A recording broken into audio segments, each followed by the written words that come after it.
CM ಹಾಗೂ 13 ಸಚಿವರ ಪದಗ್ರಹಣವನ್ನು ಪ್ರಶ್ನಿಸಿದ್ದ PIL ವಜಾ ಆಗಿದೆ.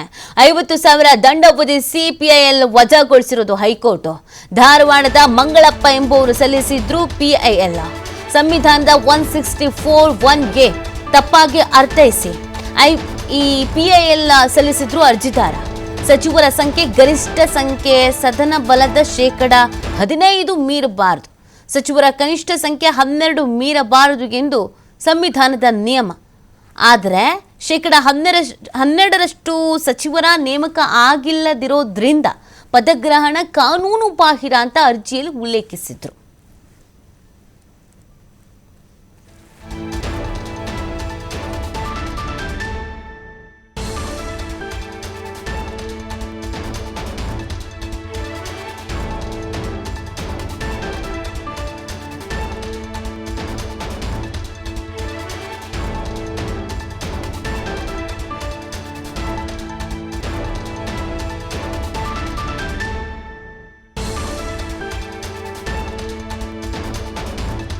ಹಾಗೂ 13 ಸಚಿವರ ಪದಗ್ರಹಣ ಆಯ್ತಲ್ವಾ.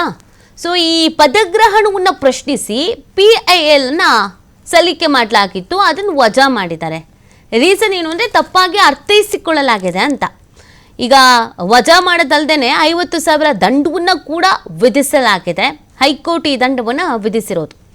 ಧಾರವಾಡದ ಮಂಗಳಪ್ಪ ಎಂಬುವರು ಒಂದು ಪಿಐಎಲ್ ಅನ್ನು ಸಲ್ಲಿಕೆ ಮಾಡ್ತಾರೆ. ಸಂವಿಧಾನದ 164(1)ಗೆ ತಪ್ಪಾಗಿ ಅರ್ಥೈಸಿ ಪಿಐಎಲ್ ಅನ್ನು ಸಲ್ಲಿಸಿದ್ರು ಅರ್ಜಿದಾರ. ಸಚಿವರ ಸಂಖ್ಯೆ ಗರಿಷ್ಠ ಸಂಖ್ಯೆ ಸದನ ಬಲದ ಶೇಕಡಾ 15 ಮೀರಬಾರದು, ಸಚಿವರ ಕನಿಷ್ಠ ಸಂಖ್ಯೆ 12 ಮೀರಬಾರದು ಅಂತ ಸಂವಿಧಾನದ ನಿಯಮ. ಆದರೆ ಶೇಕಡಾ 12ರಷ್ಟು ಸಚಿವರ ನೇಮಕ ಆಗಿಲ್ಲ ಅನ್ನೋದ್ರಿಂದ ಈ ಪದಗ್ರಹಣವೇ ಕಾನೂನು ಬಾಹಿರ ಅಂತ ಅರ್ಜಿಯಲ್ಲಿ ಅವರು ಉಲ್ಲೇಖಿಸಿದ್ರು.